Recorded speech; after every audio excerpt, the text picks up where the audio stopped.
With that, Nicholas, go ahead and take it away. Well, good morning, everyone, and welcome. Thank you for coming this morning.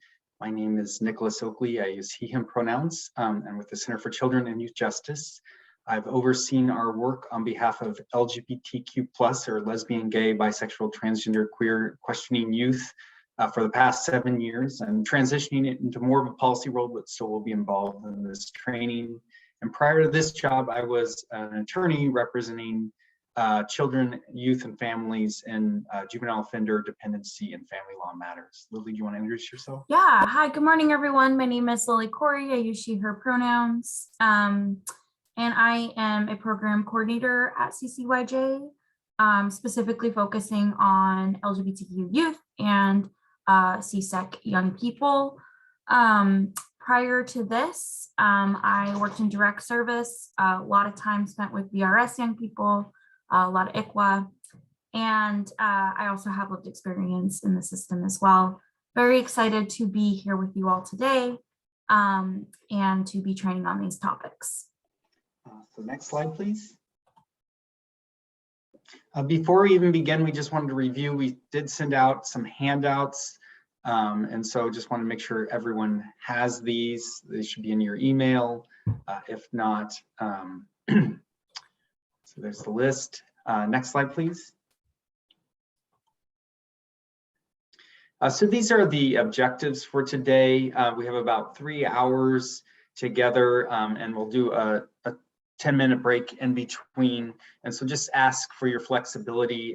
We do have some activities and things like that, and we'll just see how time goes, and we may have to adjust based on that. And then at some point around 10, I have to get up for just a quick second, so I just want to let folks know that, and Lily will cover for me there. So a few things we want, just understand why we need specific protections and supports for LGBTQ plus youth, what it really means to be LGBTQ plus, some fundamental protections and supports, some promising practices for discussing SOGIE. I'll be using that acronym, so it's sexual orientation, gender identity, and gender expression, and then an application piece at the end, so one step you can take towards making your court, agency, or organization safer and more affirming. So next slide, please.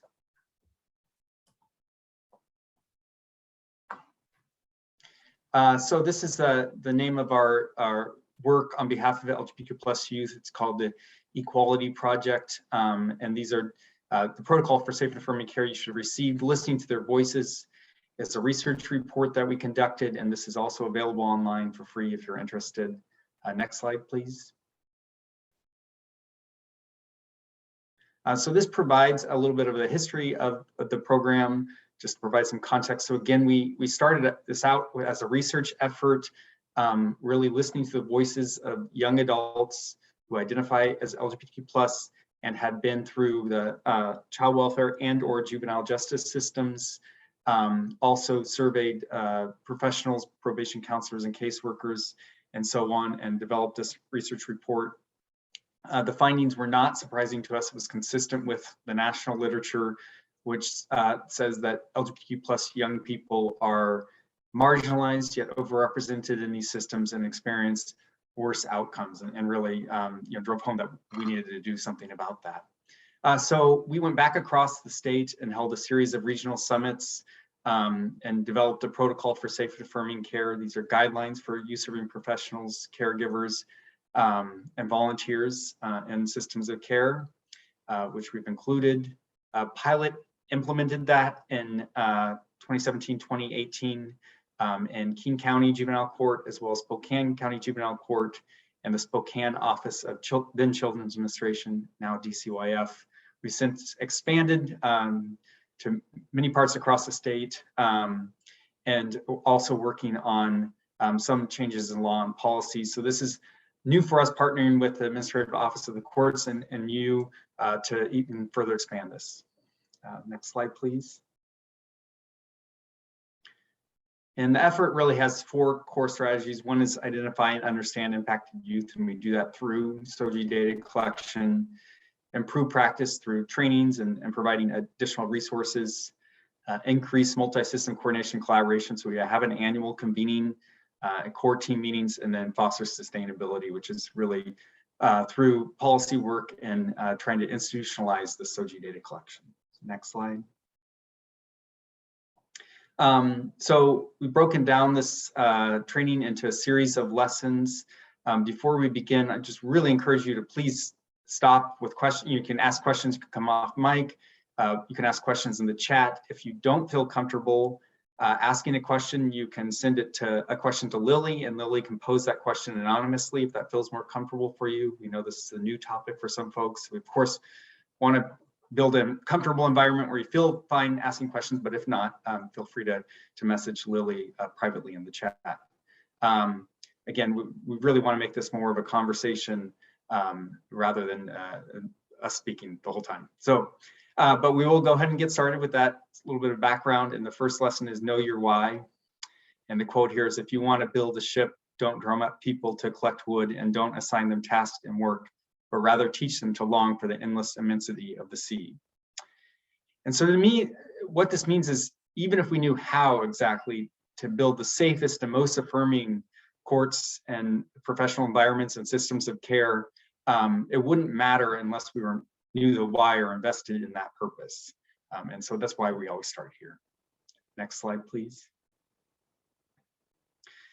So I'd like to spend a couple minutes and ask you to think about your why.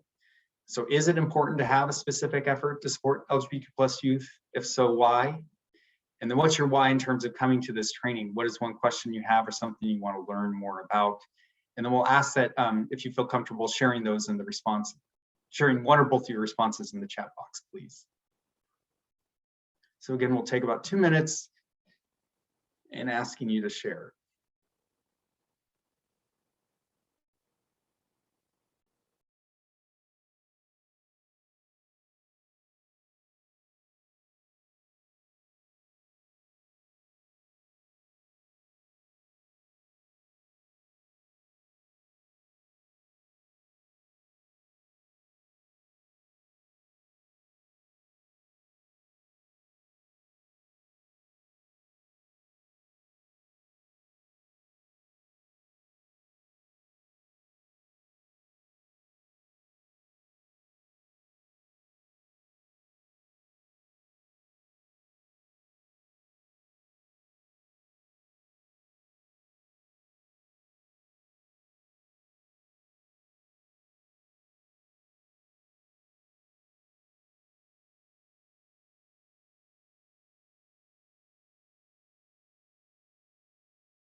Great, thank you so much for your responses. So Rachel says, to ensure I'm doing everything in my power to actively work on being an ally. That's Rachel's why today.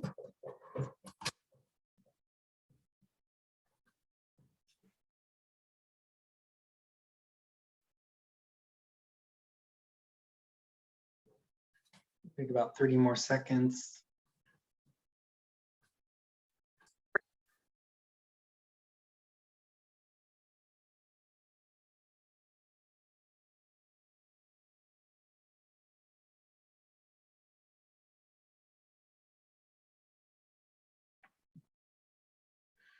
Okay, well, feel free to continue sharing as we move on. Oh, we have a few other comments. Always happens every time, right? Yeah. We sit in silence and then it all comes at once. We love it. So Amber says, yes, it's important. The court system is stressful. We need to make sure we are doing our best to create safe space. The suicide rates are very concerning. Yep, absolutely. Shannon says, yes, 100% important to have efforts to support specific responsivity is essential to help youth and family create the best possible case plan for themselves. Absolutely. Anna Marie says, yes, absolutely. The lives and well-being of LGBTQ+ youth depend on it. Also, everyone benefits from a more inclusive approach. Working towards being the best possible ally means advocating for this type of work. And then the question is, how will SOGIE blend work alongside its race and ethnicity forums? That's a really great question. David says, a specific research question in reference to LGBTQ youth is if there is a difference in how they should be scored on our assessment research and have any special approach for their needs?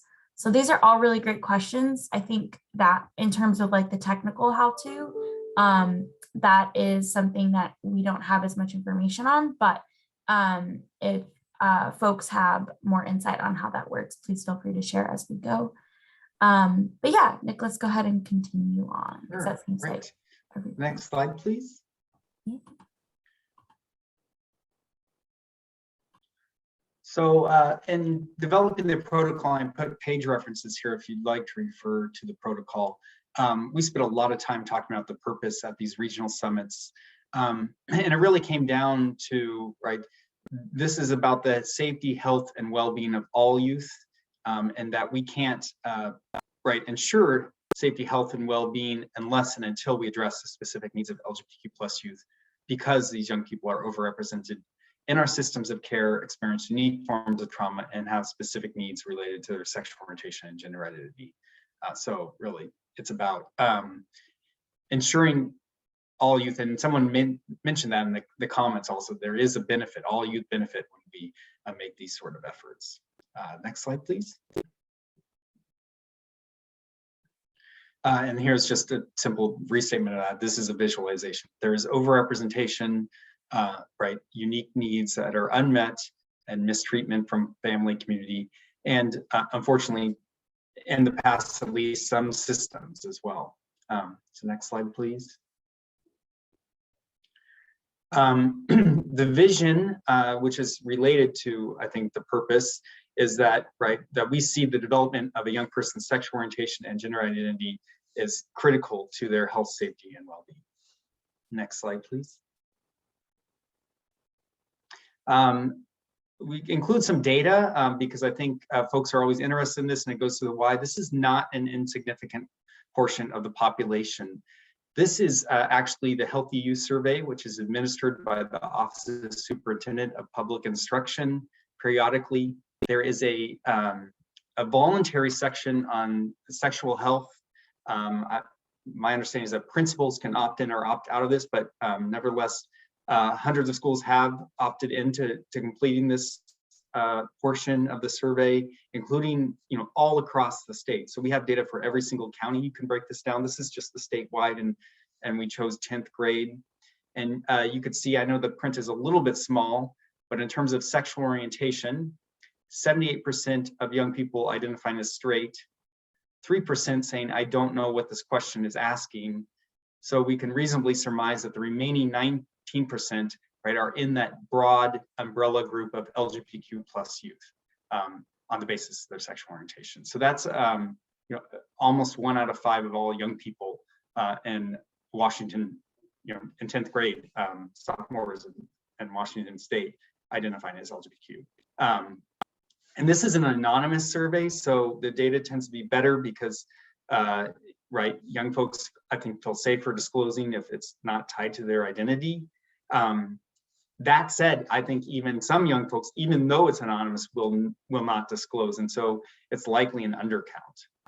On the gender identity, here you have 1% identifying as transgender, 2% questioning not sure, right? 1% something else fits better.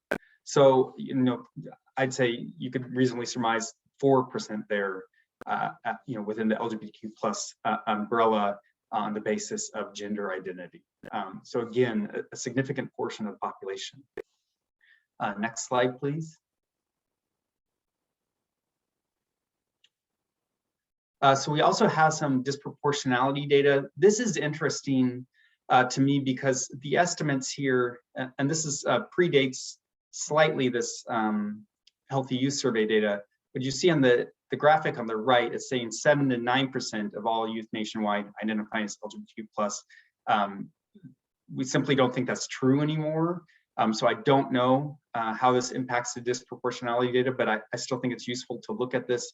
But then saying 20% of all youth in juvenile justice facilities. So the estimate has generally been 3 times as many LGBTQ+ youth in the juvenile justice system as in the general population. But that doesn't take into account sort of this Healthy Youth Survey data.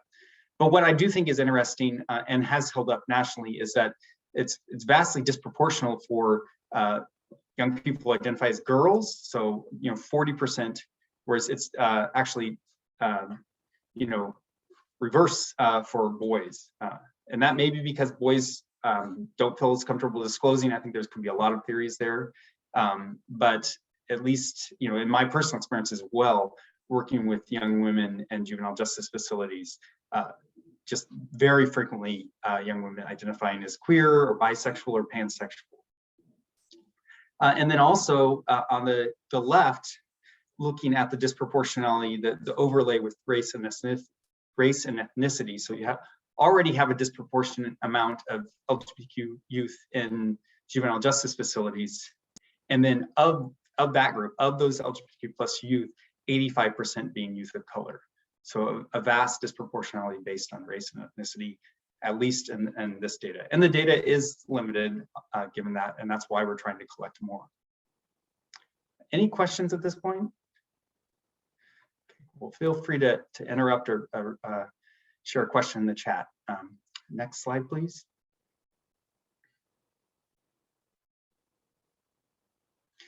I think it's important to remember that, right, these negative outcomes don't happen to LGBTQ plus youth because they're LGBTQ. They happen because of the way we treat them for being LGBTQ plus. And I always think that's important to remember. So I don't care for it when we say that being LGBTQ is a risk factor. I mean, maybe it is in some sort of scientific sense, but really the risk factor is society and the way that we treat these young people and not provide support. And this is a quote, direct quote from our research, and it just always reminds me why we're doing this work. So I started living on the streets because my home wasn't safe. I kept getting kicked out. Foster care wasn't great for me, so I'd be back on the street. I had to survive, so I started selling drugs, and then I'd get arrested and go to juvie. I was 15 years old. I couldn't get a job. It's really, again, going to the why of what doing this work. Next slide, please. So lesson one, key takeaways. Our why is at least as important as the how. A significant percentage of systems involved youth are LGBTQ+. A significant portion of our community is LGBTQ+. And focusing on health, safety, and wellness can be helpful in getting others to understand our why, because I think we can all agree on health, safety, and wellness. And folks mentioned that suicide rates, those are very concerning. In some cases, this literally is a matter of life and death for young people. Next slide, please. So moving in to lesson two, this is know your terms. And here the quote is, the limits of my language meet the limits of my world. And so I really do think this is true. Next slide. When we're talking about SOGIE, sexual orientation, gender identity, gender expression, and LGBTQ+ young people, really talking about a relationship between sex, gender identity, gender expression, and sexual orientation. And so we just want to gauge preliminarily our knowledge of these sort of four demographic categories.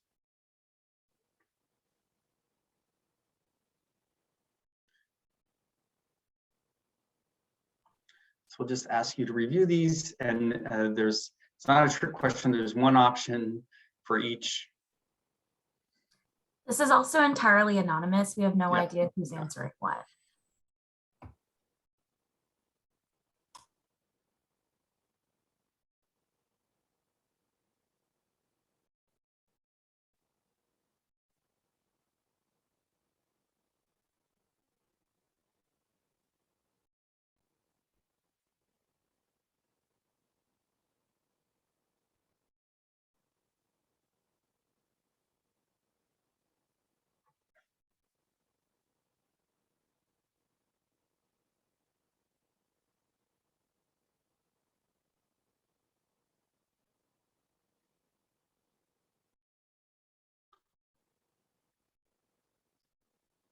I give folks about 30 more seconds.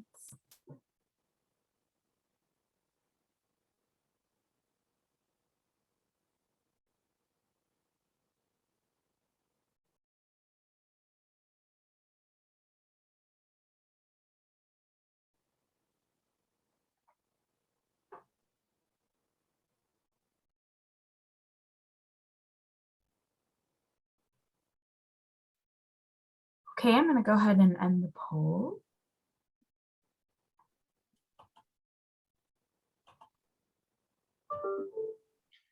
Okay, so the results. So sex is exactly, so 80% have this correct. What the doctor marks on their birth certificate relates to anatomy, chromosomes, hormones, that sort of thing. Gender identity is, so 87% have this right. How one feels on the inside, it relates to identity and sense of self. Gender is expression, how one presents himself to the world, but then also is how perceived by the world. And we're finding out that gender expression really does have a bearing on outcomes and experiences within the juvenile justice system. There's some new data showing, regardless of your gender identity, if you're presenting more masculine, there's correlation, at least in Central California, with longer detention stays and weapons enhancement charges. And then for sexual orientation, right, 93% have this, who one is attracted to, a romantic and erotic response. So next slide, please. So this is just, again, another way, it's all in one table for your reference. What's important to know is that everybody has a SOGIE. Everyone has a sex, a gender identity, a gender expression, sexual orientation, just like we all have a race, ethnicity, national origin, and age. It's a demographic category that everybody has. So next slide, please.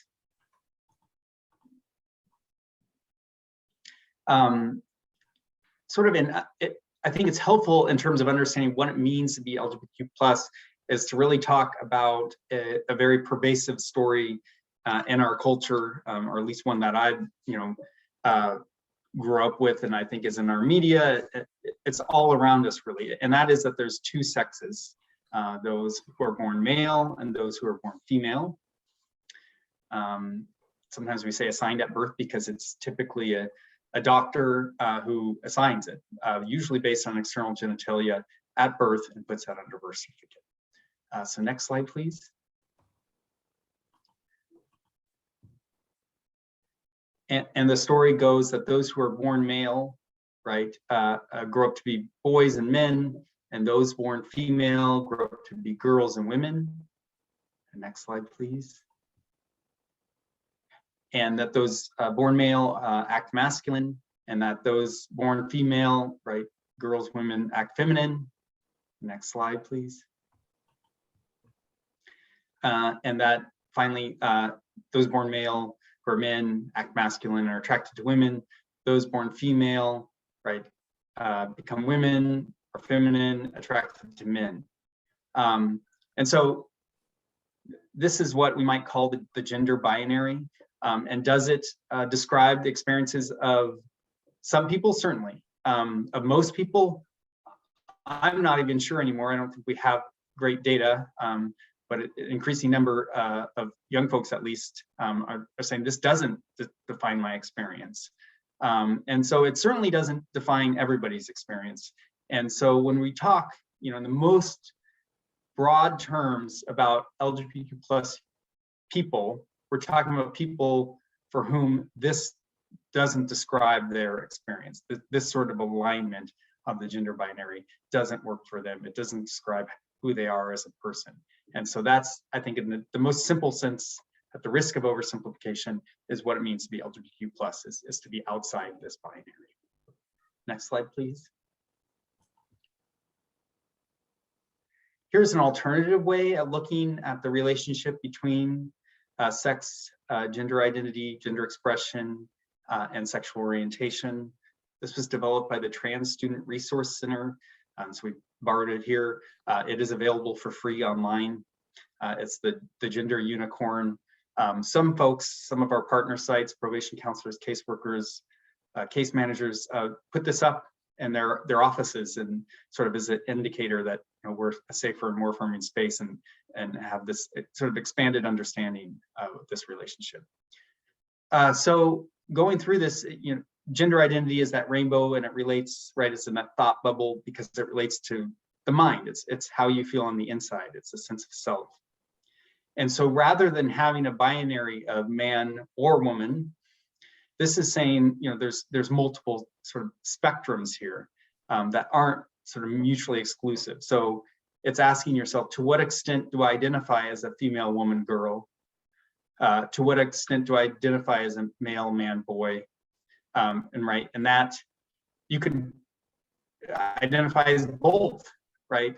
And to what extent do I identify as other genders?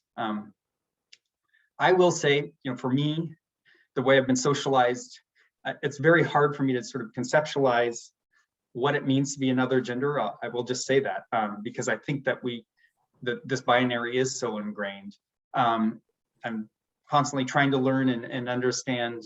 And so, but I just want to validate that. Like, if this is difficult for folks, I understand that because it's difficult for me. But I think the most important lesson is to respect, right, someone's self-autonomy, the right to identify and believe a young person or any person when they say this is how they identify, and accept that as valid and real, even if we don't fully understand it. Gender expression, so these are the green dots. And so sort of, again, it's the external, how we present and how we, are perceived. And again, to what extent am I quote unquote feminine? To what extent am I quote unquote masculine? Sometimes these are referred to as broken terms or problematic terms because what does it really mean? But we're using them, I think, because it's something that everybody kind of understands, despite it being problematic. And it really depends on the context and situation, and to what extent am I other. Sex assigned at birth. So here it's that sort of DNA symbol and the genital area, because really when it comes down to it, the doctor is making a determination based on external genitalia. There's male, female, we know of. We think of this maybe as hard science, but there's actually a whole broad umbrella category of what's called intersex. And there's a wonderful organization called Interact that has a lot more information on this. It really warrants its own separate training, and we've actually had trainings on this before. And this is, folks who have, according to the medical community, are not quote unquote typical female or male. That's in the definition. So there is actually, ambiguity within sex characteristics as well. And just to clarify, those characteristics really range from the way in which our organs develop to the way in which our hormones interact in our body. So it's really a spectrum for those folks. Thanks, Lloyd. Yeah, absolutely. Sexual orientation. What I do like about this is that they've broken physical attraction and emotional attraction to separate things. This is the heart. I think this is important because some folks might not experience physical or sexual attraction, but will still have emotional attraction. Often these folks identify as asexual, and it can be different for different people, that there may be emotional attraction to certain genders, but not physical attraction, and vice versa. Any questions on this?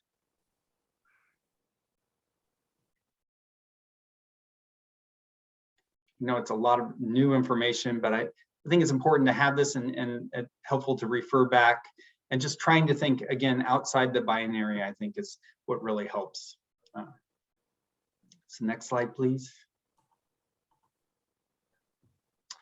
So we're going to break you out into breakout rooms to do an activity. It's the match game, and so you should receive this handout. So it has some of the most common terms that we use in terms of our work with LGBTQ+ youth. It has the definitions, and then it's asking you to say, does this relate to sex, gender identity, gender expression, and or sexual orientation? Just ask that you work together in groups to try to work through this as much as you can. You don't need to finish, and we'll go back over it together when we rejoin. But we think that the feedback has been, this has been a very helpful exercise. And again, it's some of the most common terms. There are many, many, many more, and folks use terms in different ways. So I think it's just always important to remember that.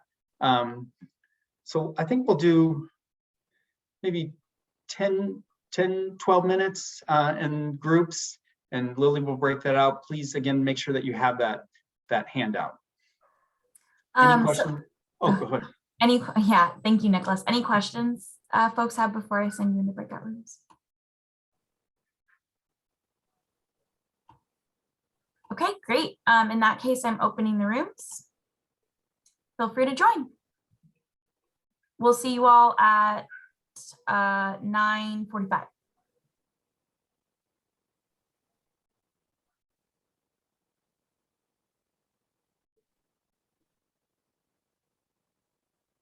Lily, I think we can pause recording. Right?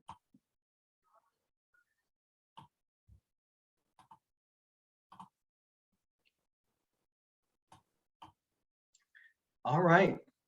So I think we'll go ahead and get started.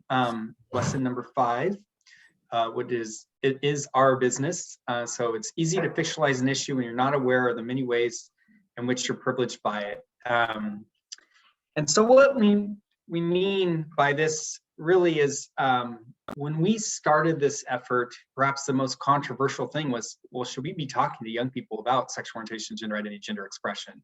And many people said no, and that is none of our business. But when we really unpack that, what we learn is, right, a young person's sexual orientation and gender identity and gender expression can have enormous impact on their life, their experience, their outcomes. And so to say it's not our business is really ignoring that. And really, I think, for straight and cisgender people, sort of systems are built around their sexual orientation and gender identity, so they don't have to think about it as much. But for LGBTQ plus people, they have to think about it often on a daily basis. And so that's why we're pushing it against this idea that it's not our business. That is asterisk because, of course, I think we have to be careful and thoughtful about how we go about that. And that's really what our point of this training is right here today. So next slide, please.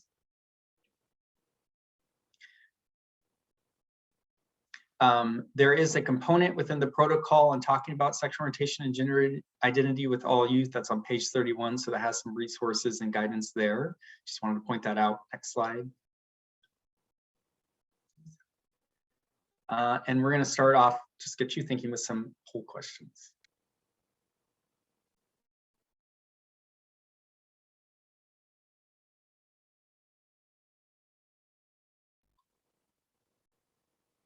So these questions just rate how you agree and if you disagree. And the first one is it is important to provide youth with the opportunity to talk about their SOGIE.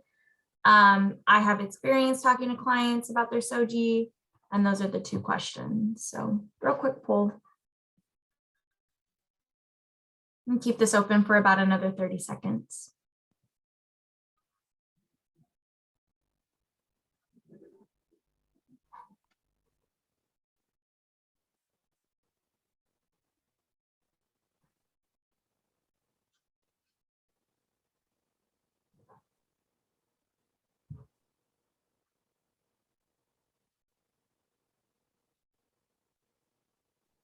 Okay, I'm going to go ahead and end the poll.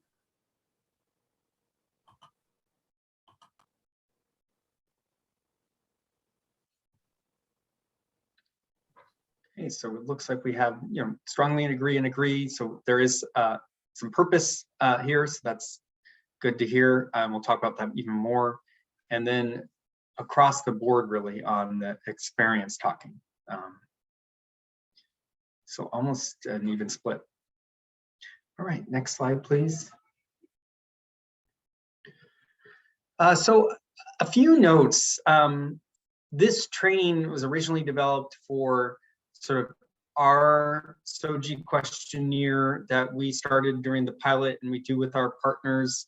The system that you're working on is going to be slightly different. I mean, in fact, every system in court is a little bit different. I think the whole sort of core value is adaptability. And as we scale this up, it may have to change a little bit. So just please keep that in mind. So this is more general recommendations and guidance on our thoughts. The questions that you do have are based on the questions that we developed, so very similar. It's just a little bit different. And then the system, I think, is going to be a little bit different as well, as we eventually head to.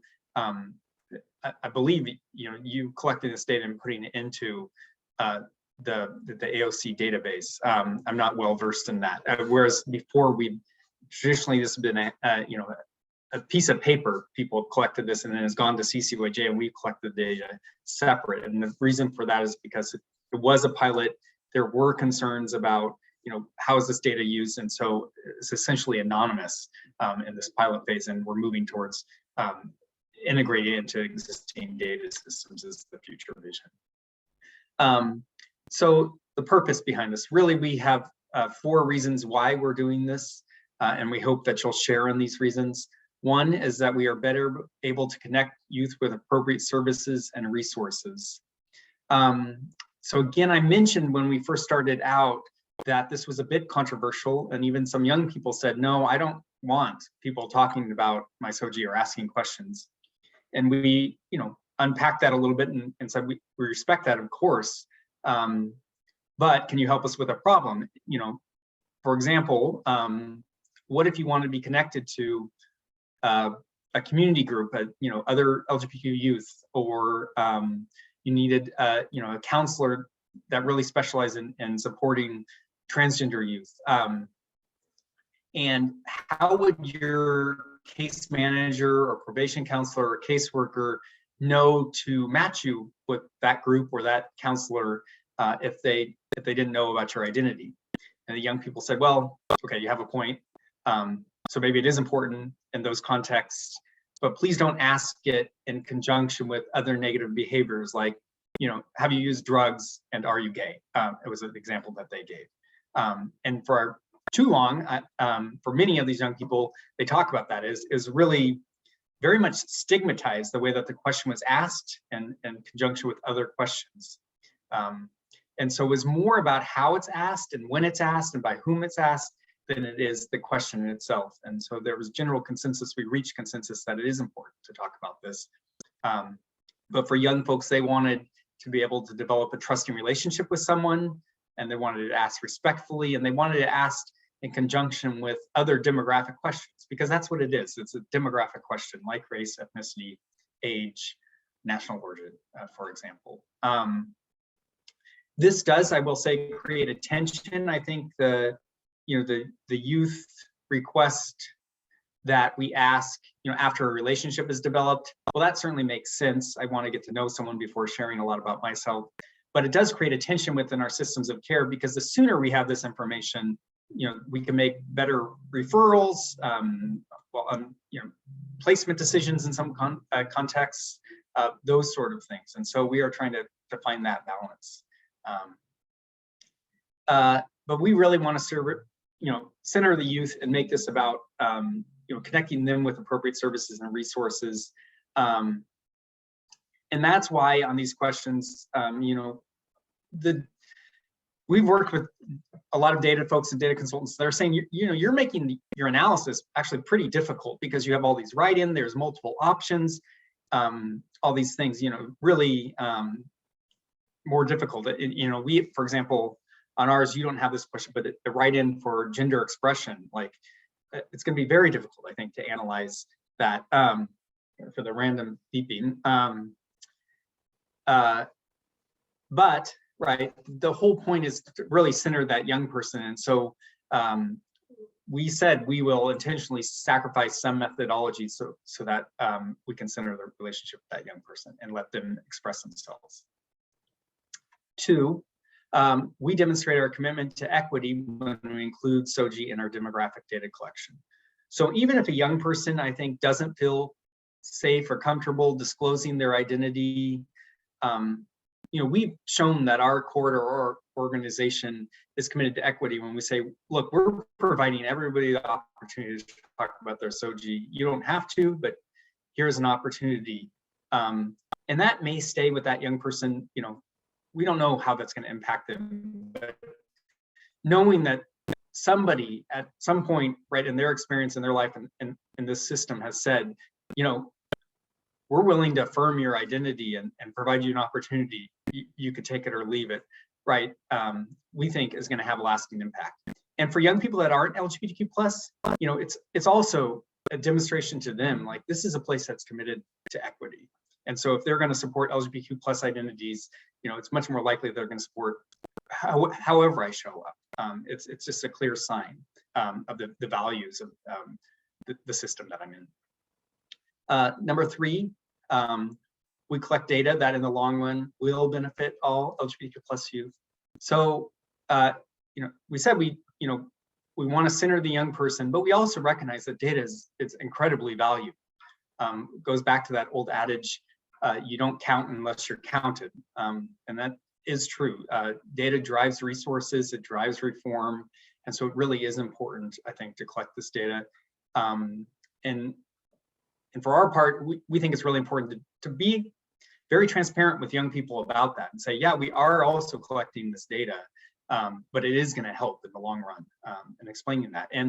And the feedback has been, at least from some young people, is like they want to be part of that change, right? Of making a change and making reform, and are happy to support that. And this is a way to engage them in that.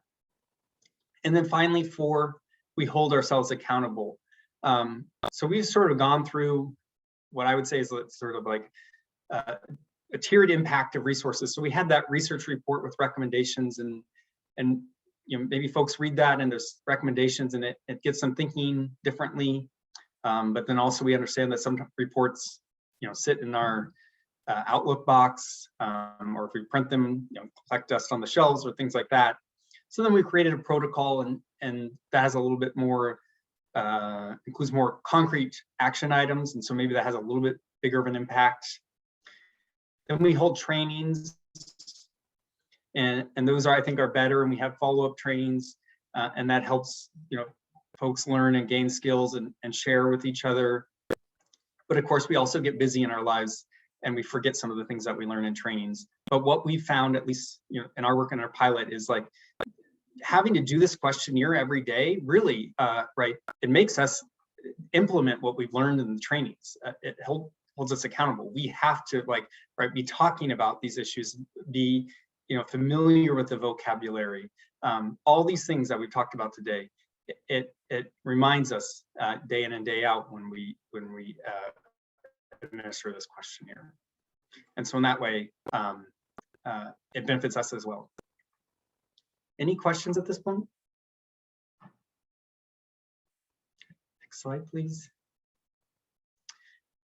Here's some general guidelines. Again, I'm not sure how this is going to look for this new phase of this effort of specific guidelines and policies and procedures in your courts, but this is just general recommendations from us.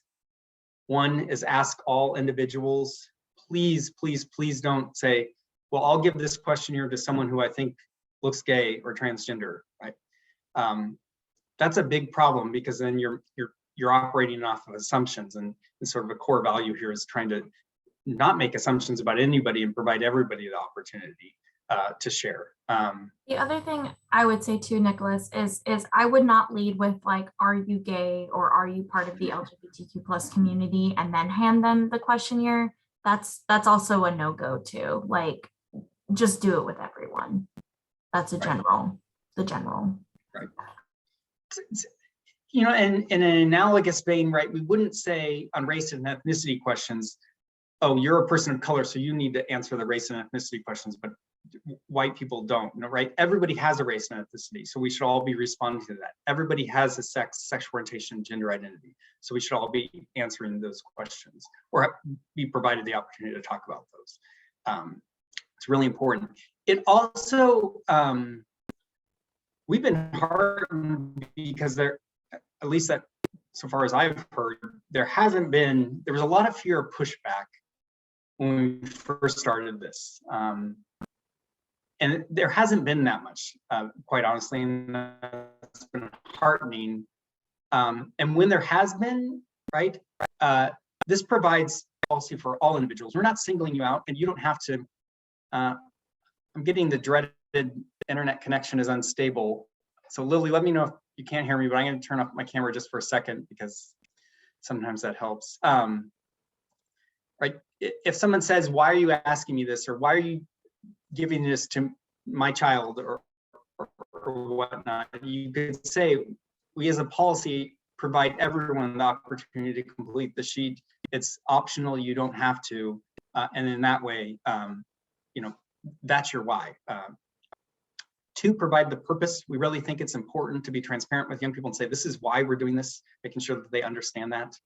ensure that they understand the right to decline and any confidentiality parameters. This is where I think you're going to have to think more about your specific way of doing this in system, like who is going to see this data and being transparent about that.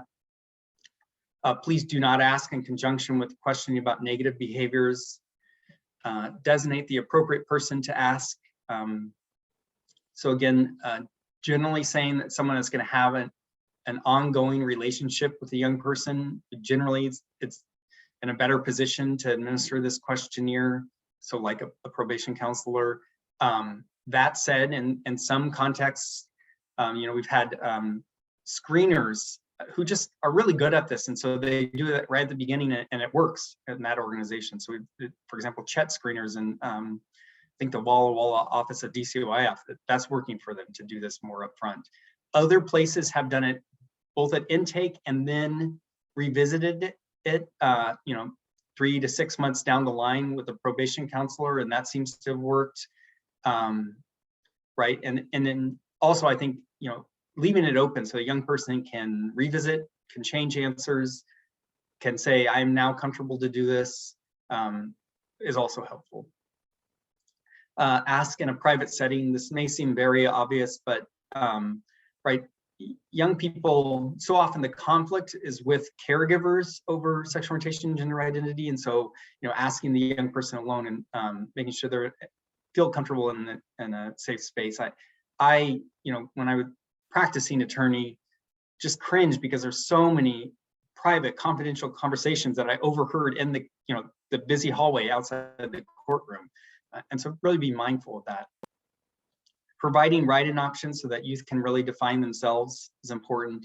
And we recommend using a 2-step question for gender identity. So asking sex assigned at birth and then gender identity, because, right, regardless of whether I'm a transgender man or a cisgender man, I may just say man, and then we wouldn't get that data of whether that young person is under that transgender umbrella and therefore might need, right, unique needs, and that's important. Hey, Nicholas, I got a question for you. Please. Yeah, so and you might be going into it, but I just question, Yeah. Do you recommend, okay, we kind of explain it to the kid and then we physically give them the form and then say, go ahead and look this over, fill it out, or do you want us to read the questions with them or only get back to you if they have questions? What do you recommend on that? Right, our recommendation is to use it as a relationship building tool and also provide the young person with as much sort of control over the process as possible. So I think the ideal is sitting down with the young person, having the young person actually have the questionnaire in front of them and the pen in their hand and completing it, but talking it through as they're doing that would be, I think, the ideal. Lily, please jump in if you're hearing from other sites of different ways or how COVID has impacted. Yeah, so I think one of the things that some of our courts have been particularly like they've still been meeting with young people, but it's been in an online. So some people will send them like an email with the questionnaire in an email version, and then they'll sit over Zoom together and then they'll just talk through it. So yeah, I mean, I think it really kind of depends, but definitely not, the young person is not alone in the process, if that makes sense. What do you ever issues like, I know you say private, I mean, sometimes we have parents present, sometimes they're not present, or do you ever have difficulties with like a kid might have to talk to my parent, or parents might say something afterwards or something like that? I think our typical like recommendation is like if a parent is present, probably don't present the SOGIE questionnaire. It's when you have that one-on-one time that's going to be important. Yeah. And I don't know, it seems like we used to, and Lily, please again, correct me if I'm wrong. It seems like we had more, in the very early stage of this, at least I recall hearing more, when that came up, I would hear about it, the probation counselor say from Spokane and saying, yeah, this came up, and, talking about how to handle it. It does seem like, especially some of our sites like Spokane, like they've developed internal capacity and I think are responding to those things, and we don't necessarily hear about them as much because they've developed a way, and often it's saying, this is our policy, this is what we do, and we administer that, and it it's the youth responses are private. We're not going to share that. Okay. Next slide, And also please. just know that if you do it with parents present, and if there is that, like, you might not get the most truthful information from the young person, which is, again, valid.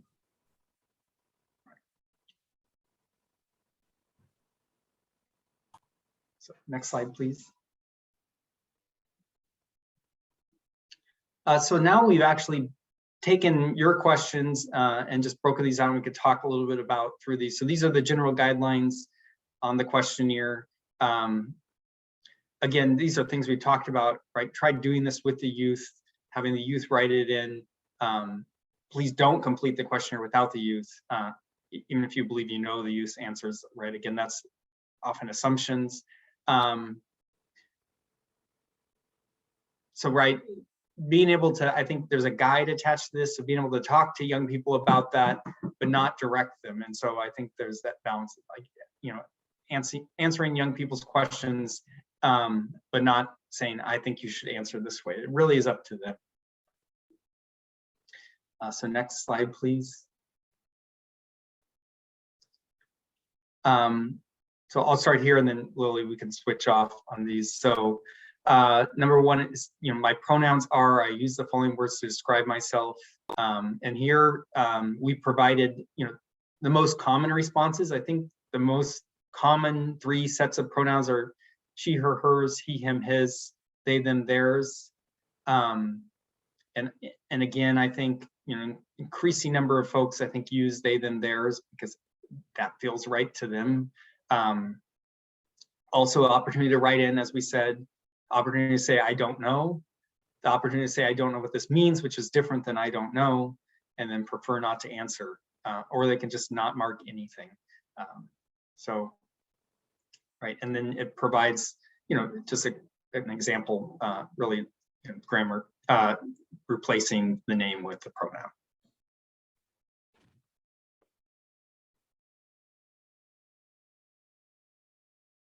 So to be clear, the first section relates to the questionnaire that you all are given, and then the second part is the guide that's attached. So it's 2 separate documents. It's not all on the same page, but it's important to have both when working with young people. But question 2 relates to sexual orientation. And these are really, again, sexual orientation terms. There's a lot that are out there that we're not utilizing and using, but these are the ones that are most common, that we're starting to see in data and integrating into our data. So this says I am, and again, check all that apply. Straight, gay or lesbian, bisexual, asexual, pansexual, queer, not listed above, please write in. I don't know, questioning. I don't know what this means, prefer not to answer. Again, all of this is valid as they want to write it in. And then, of course, the guide kind of explains the difference between those. If a young person has a question, or if you yourself have any questions. Apologies, my dog is whining in the background. But that is question 2, which is sexual orientation.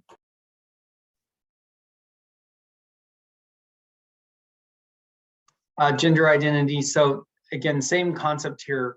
We provide the most frequent sort of responses, most commonly identified identities, really, and then the write-in and I don't know what this question is asking. And then again, you have those definitions, which are, again, people use terms in different ways. We try to, look at what's, resources across the nation and try to come up with, really identify definitions that are inclusive and current. But again, they do constantly change. So this is really meant as a guidepost, not, this is the strict definition.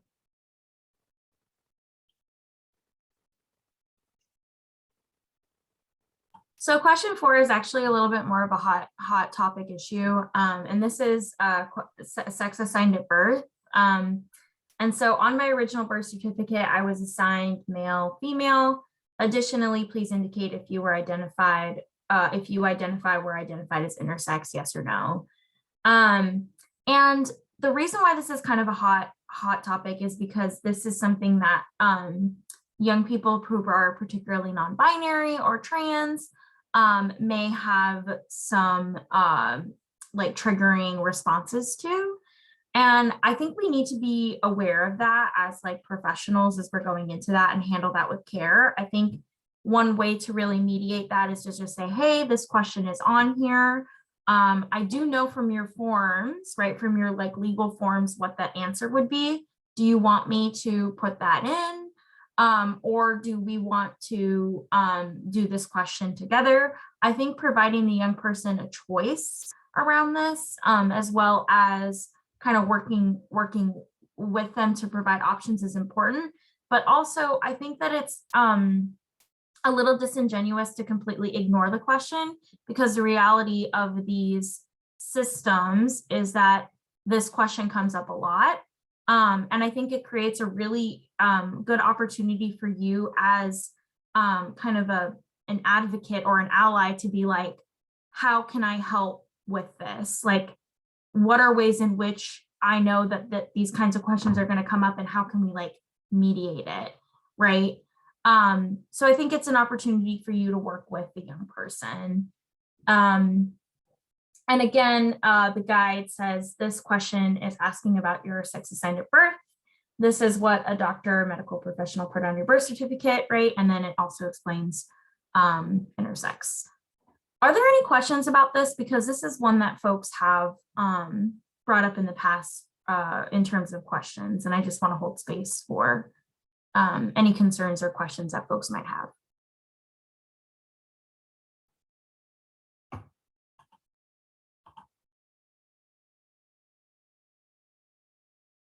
I'll just jump in. Lily and I have talked about this a lot. And again, this was designed for systems that really, this information is already in the file. And so Lily and I have talked about, like, it's really important, at least, you know, from my perspective as an attorney representing youth, it's not, we don't hide reality from young people. Like, this is in the file, and it does have bearing on their experience, and being pretty upfront and frank. And I think that's why we've elected to keep that in. And it, you know, maybe in a community-based organization where they wouldn't have that information, it might be a little bit different considering not having that, but it is in their file. It's a reality that exists. And you know, often I think our jobs as, you know, safer and more affirming service providers is recognizing that, like, you know,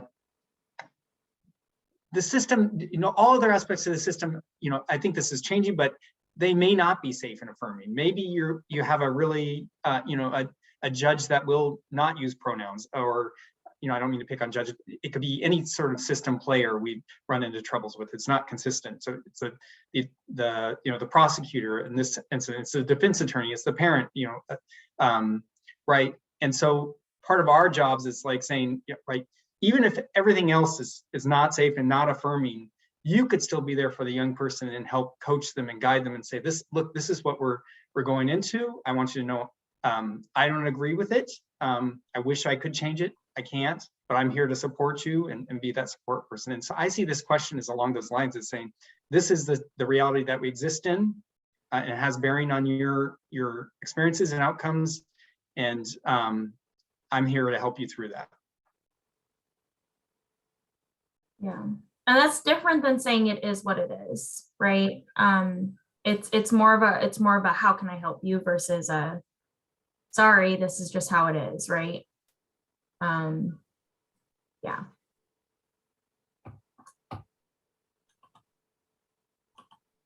Okay.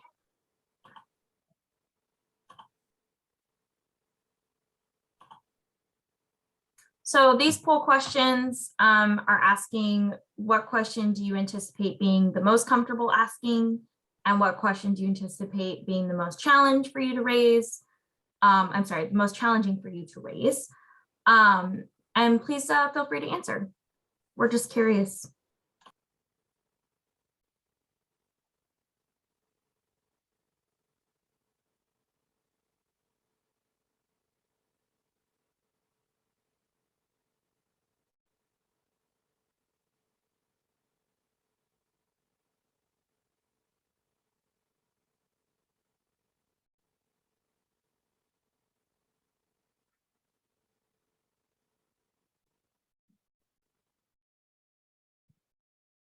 I'm going to leave this open for like 10 more seconds.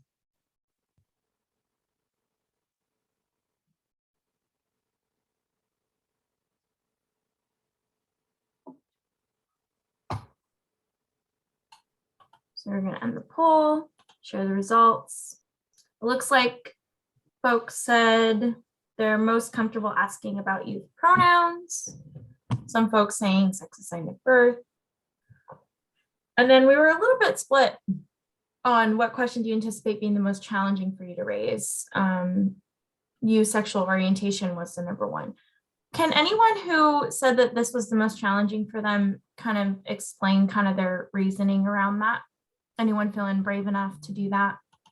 Again, we really just want to emphasize that this is a place of learning, and I think hearing your concerns is helpful for us because we can help address those concerns in the moment, right? As well as it seems like a lot of people also feel that they're concerned about this too. So please feel free to share.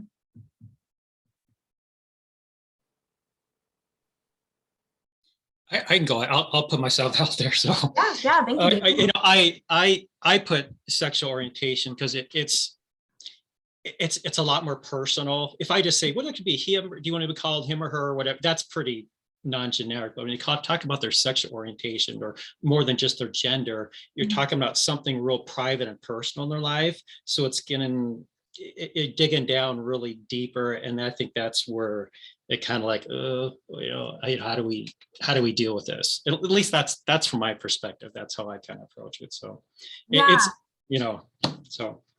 No, thank you so much, David. I think that that's really valid. Like that's an internal instinct of like, yeah, I don't know if I like feel comfortable getting into your personal life like this, but I also just like keep thinking about my time as like a direct service provider and like the way in which we build rapport. Like we ask very similar questions, right? Like I remember I always used to asking people like, is there anyone who's like really important in your life right now that you're seeing?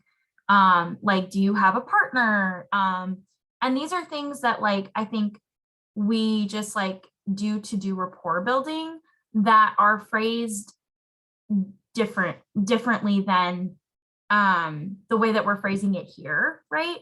And so I think that we just kind of do this naturally in our practice, but because this is like a new vocabulary that we're dealing with, like there's something about it that just feels really uncomfortable. But I hear exactly what you're saying, David. You know, I was going to say there is kind of a question on our risk assessment. It says, do you have a romantic partner? And we can't assume what their, because of their sex, what their romantic partner is. So it's possible that we could incorporate that into this a little bit. Well, I know we're supposed to do the instrument separately, but I'm just saying that's something on our instrument that we would kind of relate to this a little bit. So yeah, and I think that would be like a really great relational question, right? Like like if that person was like, oh, like I'm like, say this young person is like, I'm bisexual or I'm pansexual. Oh, great. Like, do you have a romantic partner? Like, you know, like how is that going? How are your relationships going? Right. I think that those kinds of questions like allow for curiosity and allow for us to actually build a relationship with the young person. So yeah, I absolutely agree with you, David. I think that that's a great like supplemental question to sexual orientation question. Does anyone else have any thing that they want to bring up or talk about in terms of their challenges?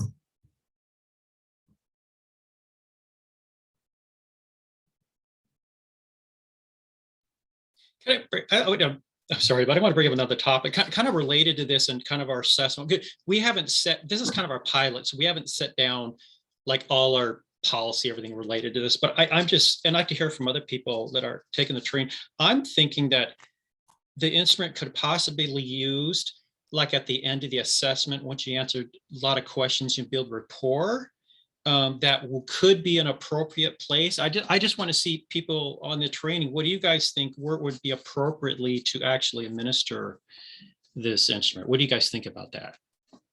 I kind of think I would do it somewhere in the beginning, just so, you know, I'm when I'm doing the whole process of CMAP, I'm doing it in a really thoughtful, knowledgeable way and supportive. So, I mean, you always have a little bit of time that you meet with a kid before doing even those 6 points of orientations, questions. And I think you could probably, I don't know, I think I would try it out a few places. I guess that's why it's good pilot, but I'd want to know it before I went all the way through CMAP, or, because I think it's just important right off the bat to set some rapport. Does anybody else have any thoughts about that, or? Yeah, I definitely agree with trying to get that out of the way in the beginning and set grounds for being a really inclusive environment from the get-go, and also open up conversation that, if any of these things change, or if you don't feel comfortable going into detail about them now, then we can do it later on, months down the line.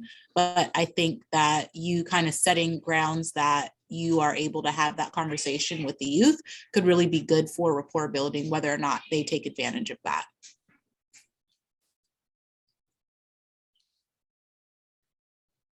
And I just think too, if it doesn't, say for whatever reason, it's not appropriate, or they don't want to do it in the beginning, we could still bring it up later. I mean, I'm talking worst case scenario. The worst case scenario is that at least we have some of this information by the end. I know we need to do it for needs purposes, but it still would be nice to have it in there. Like, if, say for instance, we don't get in the beginning, it's like, okay, I never deal with this again. Maybe we could bring it up later sometime. I think I would want it in the beginning for pronoun purposes as well. I think it's like one of those things, we're such in a hierarchy with our youth that they come into our space. We're, who we are, and, it's not in their comfortable zone. So I think just off bat, if you kind of go with these questions and let them know that this is their space as well, and you're then being able to interview them in the proper pronoun way, or what they appreciate or want. So I don't know, I think it would be a nice way just to set the tone of this is work together versus you're in my house and I'm going to go this way with it. I don't know. Yeah, probably, of course, it depends on the kid too. Situations. County is working really hard to kind of set tones of safety initially. And we even have these cool badges that we've rolled out for staff to be able to wear and use, and kind of help set that tone. Staff have to complete a training in order to have the badge in the first place. And so I think for us, it might make sense to try to front load it a little bit, unless that youth, I think Brian pointed out, like youth to youth, sometimes it might be difficult if they're in a real bad mood at the beginning. Maybe just the initial tone setting is, hi, these are my pronouns, what are yours? And if they're not engaging with that, okay, well then we'll do SOGIE at the end. But I like the idea of doing it up front.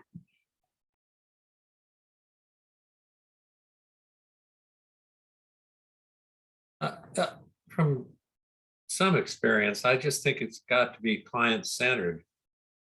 And you've got to make individual decisions based on who's in your office at that point.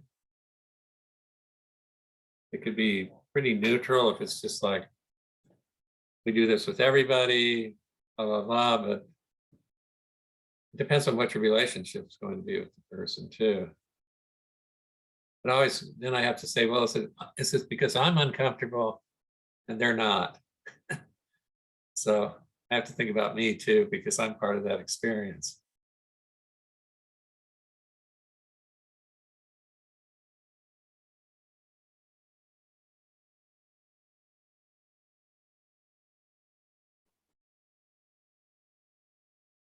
Thank you for letting us be a part of this conversation. It's actually very helpful to hear your insights and thoughts on this.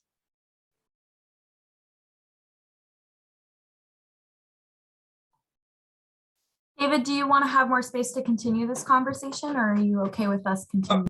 Go ahead and go. I just want to kind of throw it out there on a real practical basis, and because it hasn't been really a discussion on our part. So, but yeah. And I just also want to emphasize too that like it can, like, as someone who like used to administer tools and stuff, it can be like really weird to just kind of like coldly do that, right? Like, this is really important stuff, so it's okay to like build rapport. And I think that also like the way we build confidence around this is that it's like, it's really built into the way that we do our practice, right? And that we get comfortable in the way that we administer and talk to our clients. So we really, I mean, the way that we kind of approach it too is that we just say like, it really has to be kind of up to you and what you're the most comfortable with, because again, you're the expert in how you do your practice, right? We can't tell you how to, you know, build relationship with young people, because that's kind of like, you're kind of in control of doing that. So again, we are really open to love these conversations, because again, we really think that it's up to the client and the person who's administering. Great. So speaking of building relationship and administering the SOGIE questionnaire, we do have a video. We have received feedback that this is really helpful for people who are kind of like, I don't really understand how this is demonstrated in practice. This video is about 15 minutes long. And just for context, the questionnaire that the presenter or the practitioner gives the young person is not the same that you all are getting. So, and that's actually our more full-fleshed SOGIE questionnaire. So I'll probably stop it a little bit early based off of that. But that being said, the context is that Day, who is our wonderful partner who agreed to do this with us, is meeting with a client, Sage. I'm acting out that client. And Sage has some housing instability, meeting in with their social worker to kind of talk about not only just like a check-in, but also Day then brings up the SOGIE questionnaire. And just for context, Sage is one of the characters or one of the profiles in the packet that we sent out, but also Sage, I also base Sage off of my own real experience as well. So this is coming from a place of like researched narrative versus like, we just made this up. So, but yes, this is that video. I actually might need to stop sharing my screen for a second to make sure that I'm sharing sound. So I'm going to stop for a second and then I'm going to reshare my screen. So folks, so this does include the questions that you will be answering. It just has a few additional ones too, because our questionnaire is slightly longer, but I think it will be really helpful.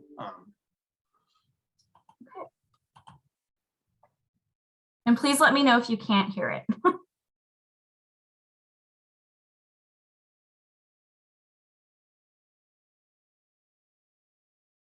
Good morning, Sage. How are you doing today?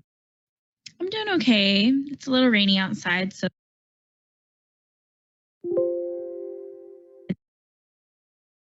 that kind of gets me a little bit down. Yeah. Yeah, sometimes the rain can do that.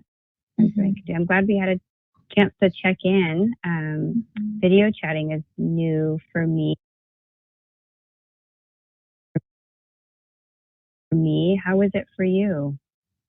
It's a little weird. I'm grateful that my friend has internet, but like it's really weird. Yeah, I get that. I hope you know. I guess I hope you know that I wish I was there with you and we would just be checking in person. I'm glad you are in. Sounds like you're at a friend's house, so you're in a welcoming place. Yeah. Yeah, my friend's really cool. Yeah. They're letting me like crash on their couch, but it's like not that big of a deal right now. I don't know how it's going to be like as we go through this quarantine, to be honest, but it's good now. So.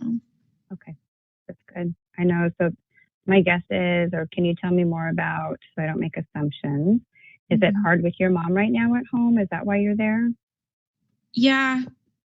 Like, I mean, she like doesn't accept me for who I am, and like that's why I'm not there. I mean, really the only person in my family who's like supportive of me right now is my brother, and I think this whole thing is really hard because like I can't see him in this situation, and I also just like am having a really hard time because I don't want to talk to my mom, but I also like kind of want a relationship with her, and it's just I don't know. Quarantine is kind of an excuse not to talk to her.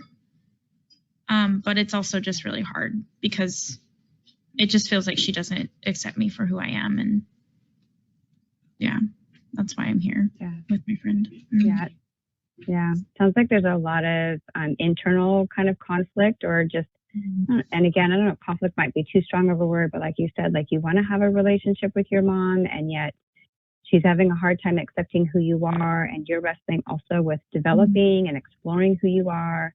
And you know, like it hasn't always been. Yeah, I'm just like figuring out what the heck I'm gonna do. Like, I don't know what I'm gonna. I just like there's a lot of like uncertainty, and I don't know what I'm gonna do, and it's like kind of a lot. So Yeah. So, and resources are going to be important for you to have. I'm going to segue a little bit here, if that's okay with you, because what you're sharing with me aligns with some of the things that we're working on right now at work, and how we can have better resources for all of our kids, but especially for our LGBTQ plus kiddos. Would you be okay if I asked you some questions about that so that we can help build resources and talk about maybe the resources you need or the ones that I can help you access? Yeah. What is it exactly? And like, who's going to see it? Sure. Totally. So I'm going to email a copy of this to you. Click. And what you'll see is that there's an informed consent form, and we can look at it. There's a lot of words on this piece of paper, so I'm going to try to hit the highlights, right? So the purpose of it is to collect information and support that you already have and ones that you need based on your SOGIE. So I think SOGIE is a term you're familiar with. It's like related to queer stuff, right? Totally. So it's an acronym. It's sexual orientation, gender identity, and gender expression. And we'll talk about those a little bit more, right? And it takes us about 5 to 10 minutes to complete. And then the biggest part of the informed consent, I'm just going to scroll down here with you, is the privacy piece, right? So we know that information for you is incredibly personal and private. So the department is sharing here, and it's backed up by an RCW, which is a law that says that we will not share your information if you think any harm, either physical or emotional harm, will come to you should that information be shared. And that it might be it will be shared with our partner agency, the Center for Children and Youth Justice, but we'll take out all of your identifying information. So your name's not going to be on it or anything. It's just going to be the information that you shared, so we can look at what all of the young people who are completing it are telling us, and if there's patterns or things that we need to pay attention to. Okay. Does that feel okay? So yeah, I think that's, for me, it's a really critical part, right? And you can stop it at any time. If you don't want to answer a question, you can totally be like, pass, or next time we meet, if you're like, hey, I want to go back and change that, we can totally do that also. And all of your answers are going to be confidential. Does that feel okay to you? Yeah, that feels good to me. I mean, I have the right to like stop in the middle if I am uncomfortable. Absolutely. Anytime. You can also be like, I'm going to pass on this question. What's the next one? There's only 9 questions. So it's super easy to get through. I'm sorry, there's 10 questions. Oh, okay. The 10th question. All right. And I'm just going to ask you things that I may or may not know. But I'm just going to need to ask all of them as they're written. So the first one is, how old are you? I am 16 years old. Okay. And which pronouns do you use, or which pronouns best describe yourself? I use she, her, and they, them pronouns. Okay, perfect. If it helps, those are the ones that I use also. Yeah. That's why, yeah, it does help. Good. I'm glad I shared that with you in case you didn't already know. And the next question is asking about your race and ethnicity. I should have told you, these are all you can see they're all multiple choice. What's the word I want? Multiple choice. Thank you. Yeah. So we can read them out loud, or and I don't know what this means and prefer not to answer is always a response. So this is about your race and ethnicity. We have African American, Black, Asian, American Indian, Alaska Native, Hispanic or Latino, Latina or Latinx, Caucasian or white, Native Hawaiian or Pacific Islander, not listed. I don't know what this means and prefer not to answer. I would say white. Okay, great. And the next one is related to your sexual orientation. The choices are straight, gay or lesbian, bisexual, asexual, pansexual, queer, not listed. I don't know, questioning. I don't know what this means or prefer not to answer. Okay. Like when I first came out, I was lesbian and then I thought I was bisexual, but I think I'm like landing more on being pansexual and queer. I don't know if can I check multiple? Cool. Absolutely. Let's go queer and pansexual. Okay, perfect. Thank you. Number 5 is about your gender identity. So that's about how you feel. So the options are a boy, man, a girl, woman, transgender, queer, cisgender, non-binary, not listed, I don't know, or questioning. I don't know what this means and prefer not to answer. What does cisgender mean? So cisgender, if I break it down, cis is CIS means the same, and that's when your sex assigned at birth is the same gender that you identify with. So if I use myself as an example, I was female assigned at birth and I identify as female, so I'm a cisgender female, or cis for short, which is different than trans. So trans means to change. So if I was female assigned at birth and I identified as male, I would be a transgender male, if that helps to see the difference. Yeah, that does help.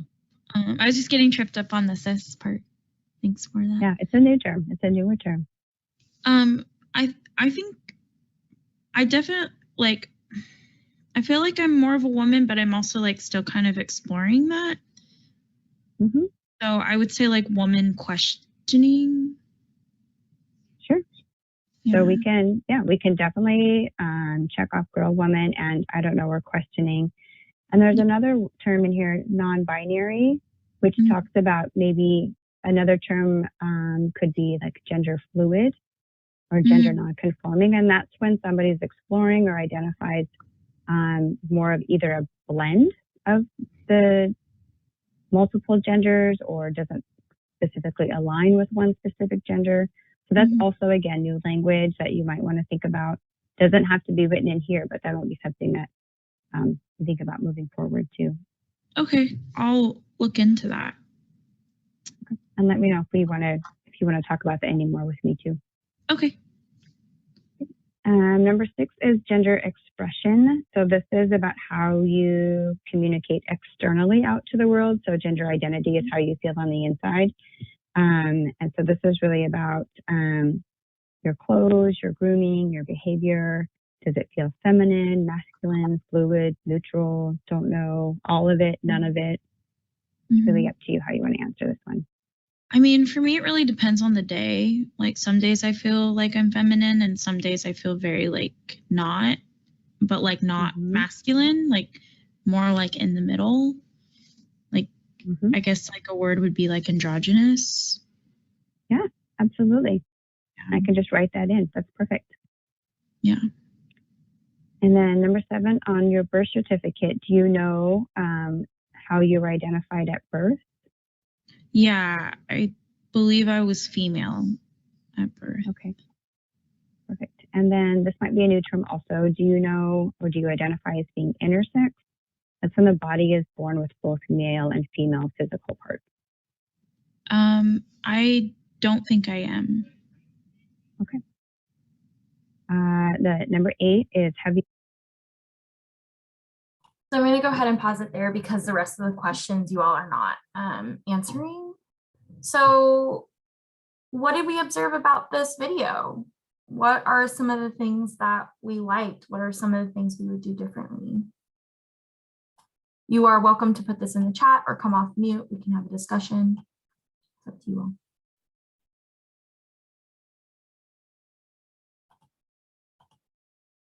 I think honestly, I'm going to have to get better at just being able to explain all those you know, the questions and the options and what they mean in a really just easy way. She just went about it in a really fluid, easy, kind of factual kind of way, but really soft and approachable. So I think it's just about practicing maybe a little bit of the explanation, because I don't think kids are going to know. I mean, this is a good example because I don't think all kids are going to know all the options and what they mean. So you're going to have a kind of a discussion with them. Yeah. Yeah, absolutely. Thank you for that, Shannon. What do other folks think?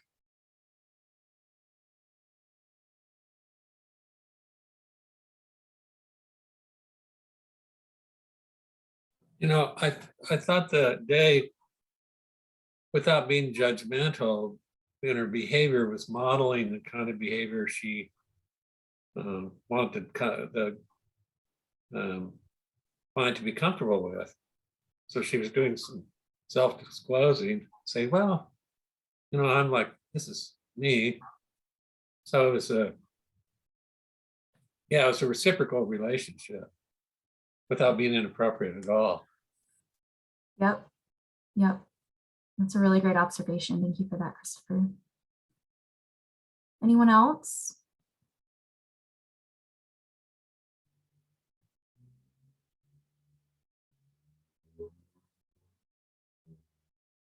Okay, great. For the sake of time, I will just also say that one of the things that Day does really well is does a lot of tone matching. There's constant checking in. There's a lot of like consent throughout the conversation. And, you know, we get into some other questions later on, but, you know, there comes a time where some more stuff gets exposed, right? And I think just always allowing for the young person to be like, if this is too much, we can absolutely step away from this, come back to it later or not revisit it at the moment, right? Like, I think that that's totally valid, and like really allowing the young person to kind of lead how they're feeling and how they're approaching this information. Great. I have, this is, sorry, go ahead. Yeah. I've had it happen once and it hasn't really happened again, just with the simple kind of question we have in our PAC assessment that we've been using for a long time, where a kid, when kind of being open with that, got offended that, well, why wouldn't you just assume I'm a man, I'm a boy? And how to engage those youth when you obviously have a kid that's instantly like not accepting, being able to take advantage of that moment, or I don't know, I guess it's something I just put in the back of my head for later meetings. It wouldn't be something maybe to address right then and there. But that's something I know in the back of my head that I'm kind of pondering is, now that this is going to be more centered, that we're doing it with all youth, we might have some youth that get kind of like, why do I have to answer these questions? So. Yeah, that's a really good point. I think in the moment, there's obviously some like internalized transphobia, homophobia coming from that young person, right? And like, you kind of have to decide whether or not you want to address it. I personally am one of those people that's like, thinking about like the kind of relationship I have with this young person, right? Like, I've had conversations with young people I've worked with for 2 years where it's like, oh, this behavior is hurtful in this way, right? And then I can level with them and I can be honest with them. If you just meet this young person, I don't know if it's worth getting into that. I think the go-to phrase that we say to the young person, again, and this is what Nicholas has said before, is that, you know, thank you for this question, but like, this is something that I'm not making any assumptions about you. This is something we ask of everybody, and we're not trying to say anything about who you are individually. This is just something we ask, and like leaving it at that. Because I think what they do, what they're hearing is, are you gay? But what you need to clarify is, no, this is just a question we ask of everybody. You're not, in a lot of ways, you're not special, if that makes sense. I know that kind of feels a little bit offensive, but it's true. I mean, it is, because like you are asking it of everybody. Yeah. Does that answer your question? Yeah, it's just something I was just thinking, so. Yeah, and it's valid. It's valid because in the moment you're like, oh, that hurts. But yeah. And I would also add, I mean, if it is your policy, if this will be the policy, if it's optional, that you can also say, yeah, you don't have to actually do this.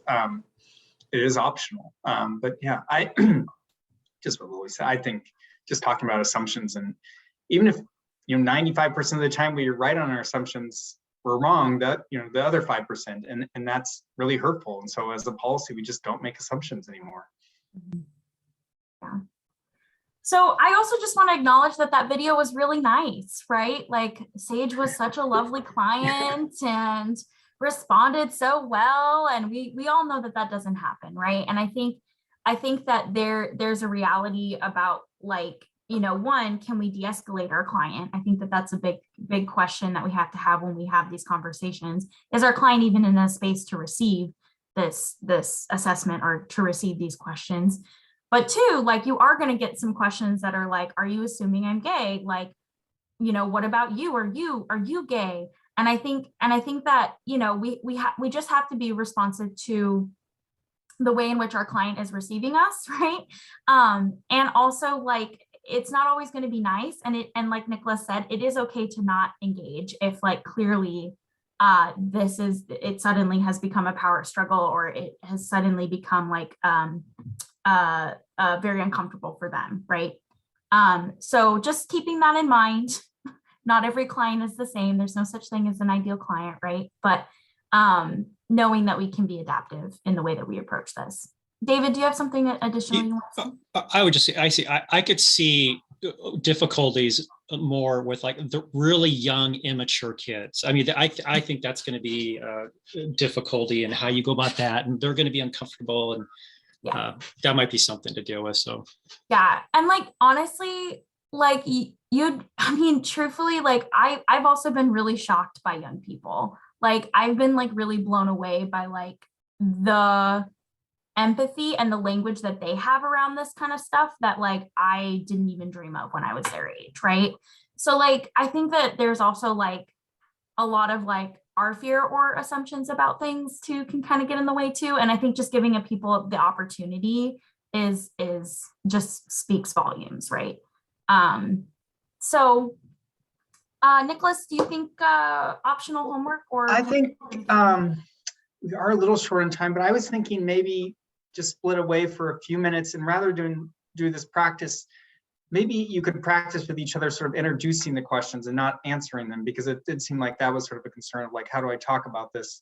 And I think it is helpful to just sort of practice, what would you say and how would you introduce it, rather than going through the profiles, which you please, we do encourage you to do that, but we just don't want to crunch on time too much. So I'd say let's do about 5 minutes in small groups and just practice introducing the questions on the questionnaire. Great. I'm going to break you all out into, oh geez, it's not letting me choose how.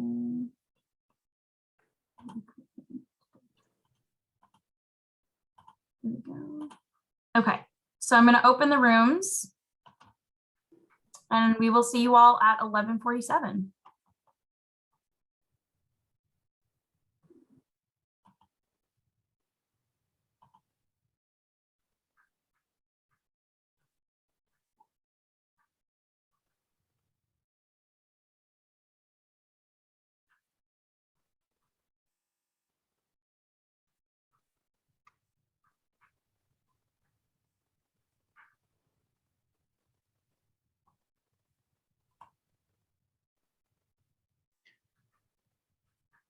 Hey, Lily, I think we can I think we missed a chunk of the recording. So let's next time, we'll just record the whole training next time, I think. Okay. It's hard because we do breaks and then forget to turn. I don't know. I need a better reminder system. Yeah, I do too. And then I got booted off, but now I'm on hotspot, which seems to be better. So Okay. probably eating through my data, but whatever. Okay,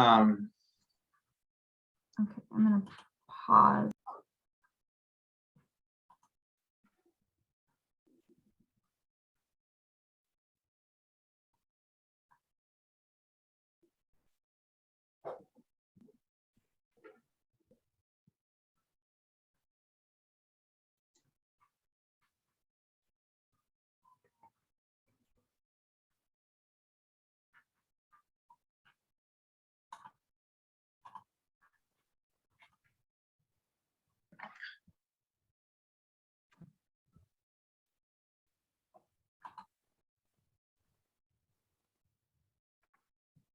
Okay.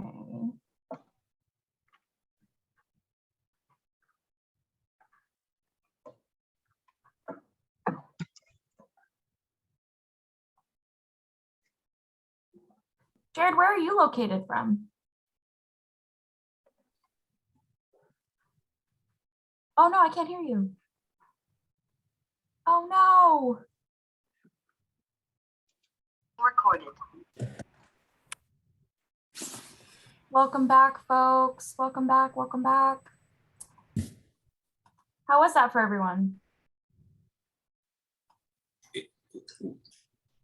We barely got through, so Yeah. I was going to say, like, I think, and I think with Shan, I think Brian, we got cut off there, but I think it's that front loading, how to introduce this whole thing. I think that's probably the key thing here, more than just the questions in and of itself. So how do we approach this and get the kid introduced to this thing? So it's like a sandwich, right? Yeah. Like thinking about the bread.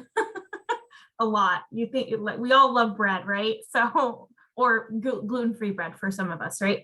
And it's, it's really, that's a fundamental part to really enjoy the rest of it, right? And to really get through the rest of it. So yeah, definitely agree with you all. And again, we absolutely are here to support what that would look like for you. But also, like, we really encourage you all to develop that on your own, because you all are the experts in your own practice, right?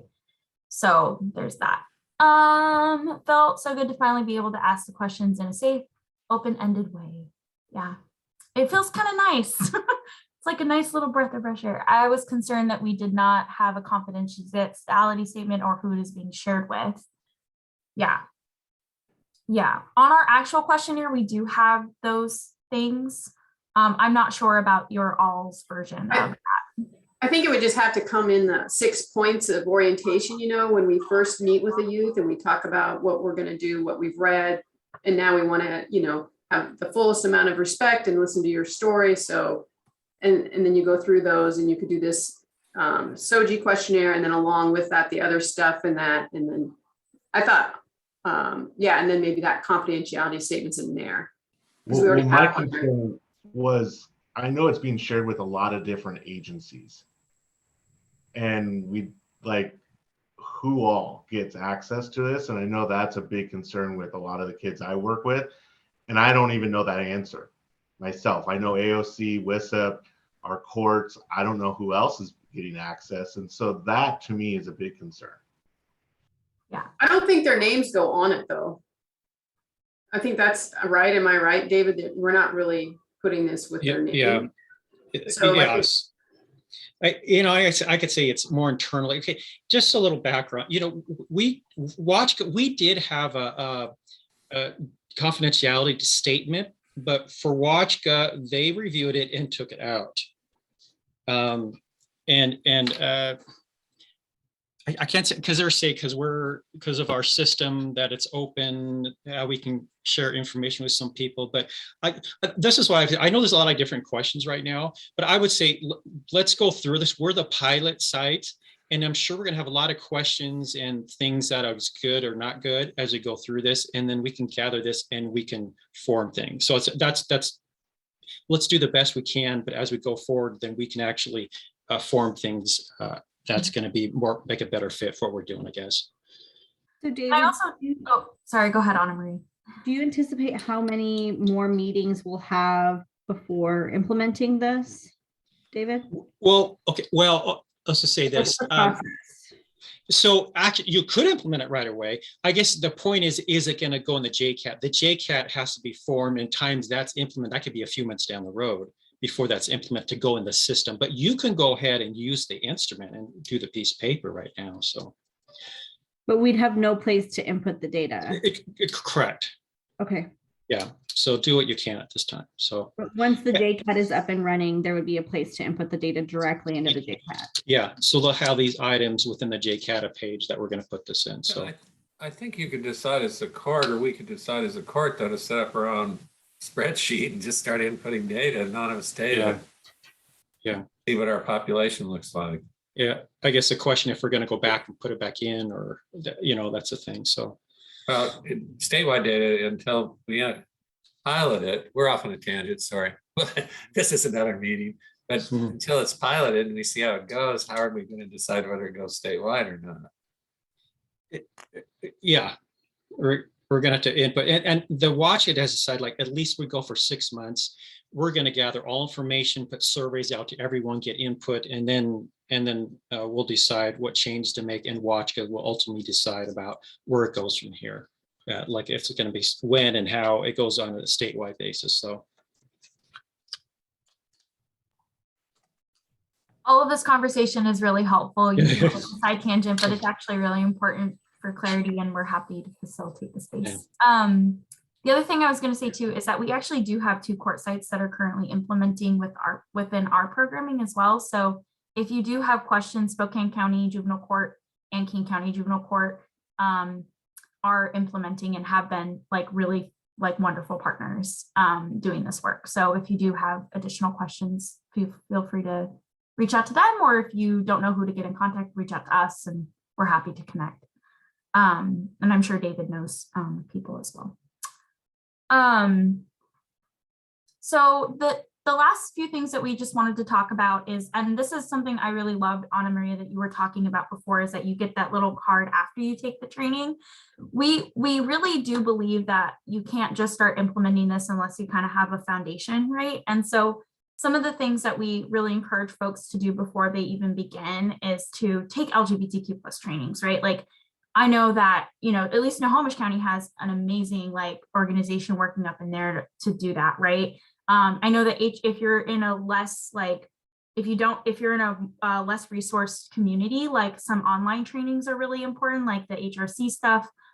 They do a lot of stuff focused on like all families, all children, really focused on systems, young people. And because you all are taking this, I will add you to my newsletter, which I send all those trainings out, and I try to make them super accessible in a way that you can access them online. So be on the lookout for those. Display visual indicators, right? Like hang your pride flags, hang those gender unicorns, like, you know, have those pronoun buttons there, right? Consider language, consider setting, know available LGBTQ plus resources. Again, if you are in your community that is resourced, know those resources. If you're in a less resource, that sometimes that's online and sometimes that's very word of mouth, right? And then adapt to the circumstances that you're given. Nicholas, is there anything that you'd like to add to this slide? Well, we can send out a follow-up email. We have been developing resource maps. I know that they don't cover all of the state yet, but they may cover some of the areas. And then this poster was created by a young person who was an alumnus of CARE. And we just really like it. And so we can also send you the PDF for this if you care to put that up. I'll happily share that as well as the slides. And for our part, we see this as the beginning of the conversation. So with our sites, you know, we worked with them after the training. So we're committed to supporting you and the AOC and implementing this. So please do lean on us and contact us for follow-up or whatnot, including follow-up trainings. We are happy to provide that. Okay, yeah, we can move on to the next slide. So quickly, the key takeaways here is, you know, please complete your prerequisites, which it sounds like you're well aware of. Ensure you're providing informed consent. Use questions that are inclusive and recognize distinct SOGIE categories, which you have here, and prioritize relationship over methodology if collecting this data. Those are our recommendations. And then finally, the last lesson, I know we have just a few minutes, is the time for change is now. And it's just one application activity that we like to do. So next slide, please. So in thinking about today's training, if you could think about so what is your what is one observation you have from today? Maybe it's what stood out the most, what was new for you, right? What was the most surprising? So it's sort of the objective observation from today. What's your what? And then thinking about your what, you can ask yourself, so what? So what conclusion can you draw from that what? What does your what mean? Why is it important? Why was it new, or why was it surprising? Why did it stand out?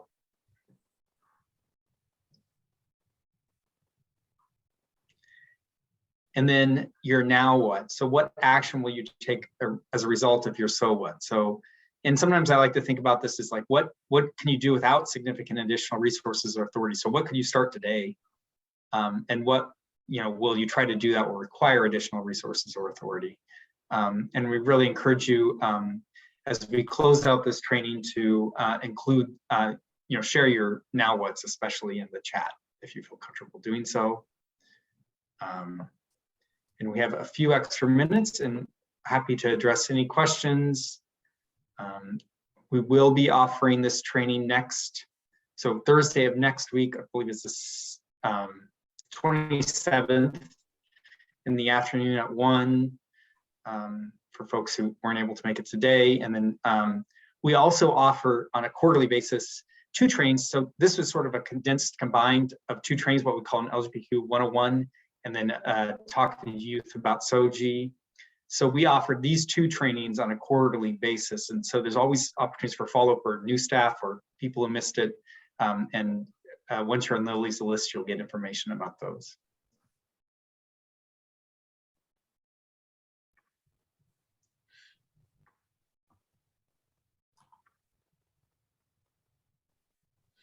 Someone made this point that really all youth benefits at the very beginning, and that just really resonated with me, and it resonates with this quote. This is from the Annie Casey Foundation report, and I'll end on that, so I'll read it out loud.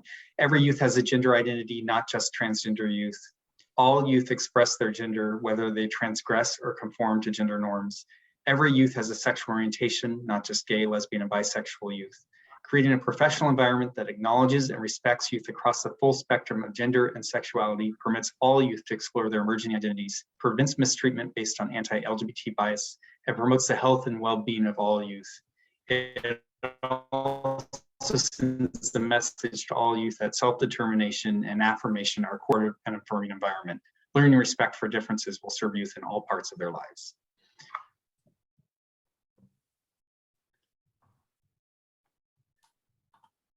Right. Just want to thank everyone for being here today. Again, here's our contact information. Morgan is actually overseeing our equality program now. She's not on this training, but also someone you can reach out to.